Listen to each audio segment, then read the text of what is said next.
So one of the things that came out of that was that we were asked, to really step up and think by elders in the song community, and particularly the new Board of Song was asked the question, what would we have liked to see in place the day before Katrina hit?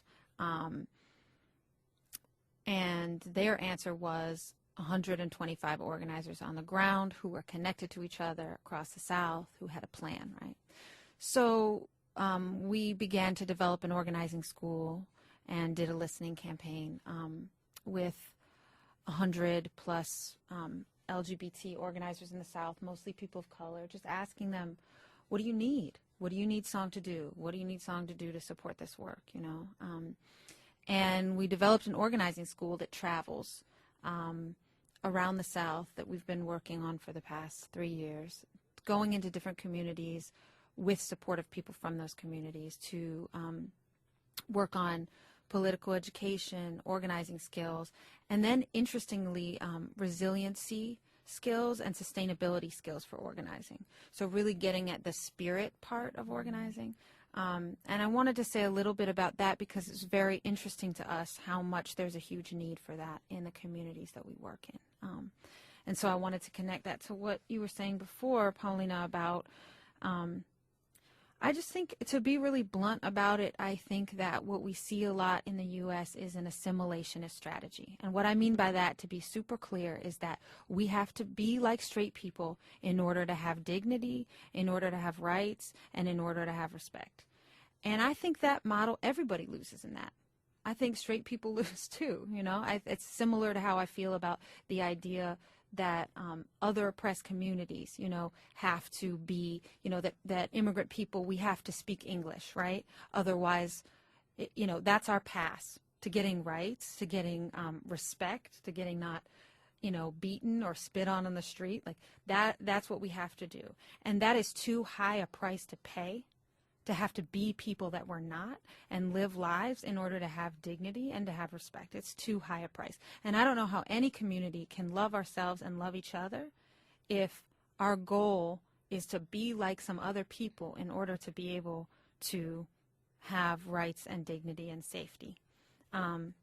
So I think that's a lot of what our work really comes down to in some ways. We can kind of take apart, political jargon, we can take apart different ideas and different strategies, but really underneath that, I think, is this really key piece that we stand for our right to be ourselves. And as one of our members who is an out transgender woman on unemployment, living in a small community in the South, as she said, like, I love Song because Song doesn't ask me to be someone I'm not.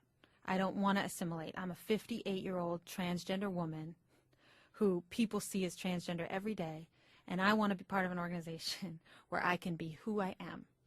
And that's what we stand for. That's who we are, is that we actually have a right to what we would really say is sexual and gender self-determination for an individual and sexual and gender sovereignty for us, meaning collectively we decide who we are, we decide who we love, we decide how it works, and that's where that sense of respect comes from. And that's why I individually have felt so proud, if I think about my own story, how hard I've worked to love myself, to be who I am, and how much I don't see myself as disconnected from our members. I am one of our members. I struggle with the same isolation and loneliness and questions that our members do. And in that way, even though some of our members are experiencing things I can't even imagine, I don't know what it's like to be a transgender woman working at a gas station in rural Virginia, fearing for her life every night and saying, well, my agenda is just feeling safe at work. I don't know that experience, but I do know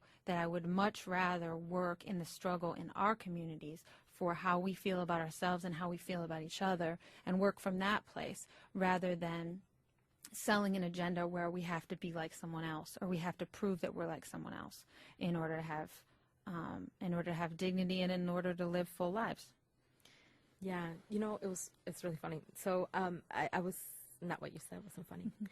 It's the truth and the light. But what it did make me think about that, I think it's kind of funny, is also like this whole kind of idea, right? That like I feel like at some point every kind of like different community, whether it's like an ethnic community and like recently immigrant community, and we've talked about this before as well, it's like this I don't know how much of an like in the beginning it feels like assimilation, but definitely, right, this idea about like being fortified by class, that like if you get enough education, if you like store up enough money and savings, if you have your IRAs sort of stacked away, like it'll buffer you from racism, right? Versus being like, actually, like there's something really critical about having a personal safety net. Absolutely, I'm not knocking it. You know, like I'm in the middle of trying to figure out, you know, like buying a car, for example. I'm like, hey, credit, like it's not like, you know, something I can meditate away. Like the stuff is real, and we all have to grapple with like, you know, what that means to have like a personal safety net.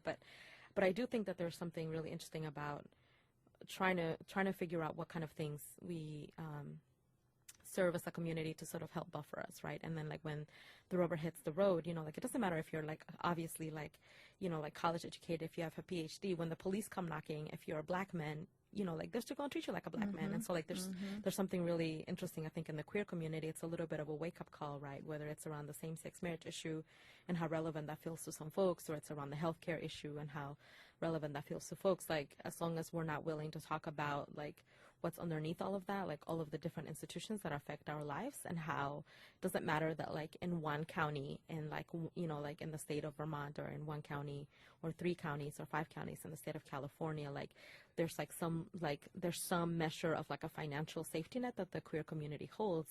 Like if we at the national level and at the international level are not having some real conversations about what it is about our lives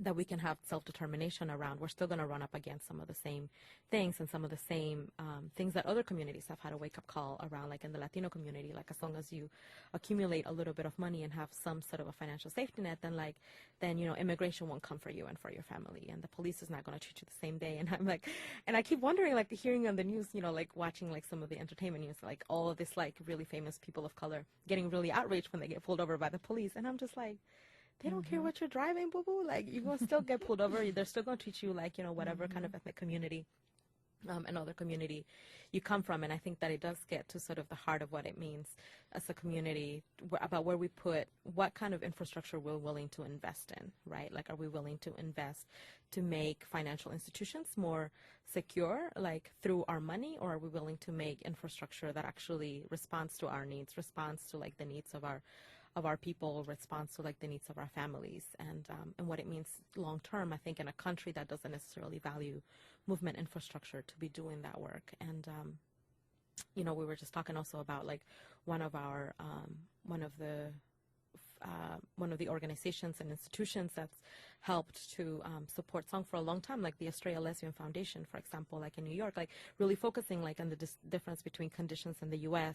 and international, right, around for gay and lesbian, bisexual and trans people, and that, you know, people in the U.S. are like, yeah, you know, we're going to put, you know, like this, like a little bit of money so that this Pride March can happen. Great. And people around the rest of the world are trying to figure out, like, how do we keep our people safe, and how do we keep, you know, like our office from getting burned down next month, like, and really like the real difference, you know, of people in the U.S.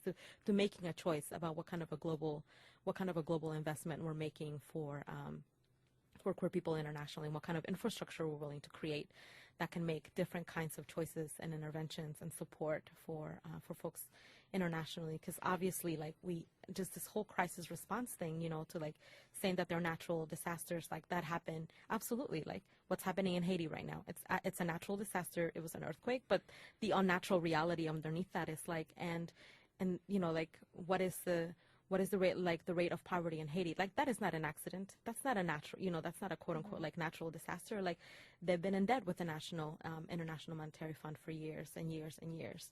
And so I think that like this, like being able to, so I think create the connections is something that our membership has done, has really pushed Song to be accountable around, and has really sort of brought to the forefront. Like we can't have these conversations around gender and sexuality isolated from the conditions of the rest of the world, and that, you know, like the things that really affect our community are the same things that affect also like global communities, around self-determination, around economics, around debt, and around, you know, like being connected to oftentimes like institutions and governments that care nothing or care little about our survival. And this whole thing about like, you know, like that the global feel is that like, you know, maybe Haiti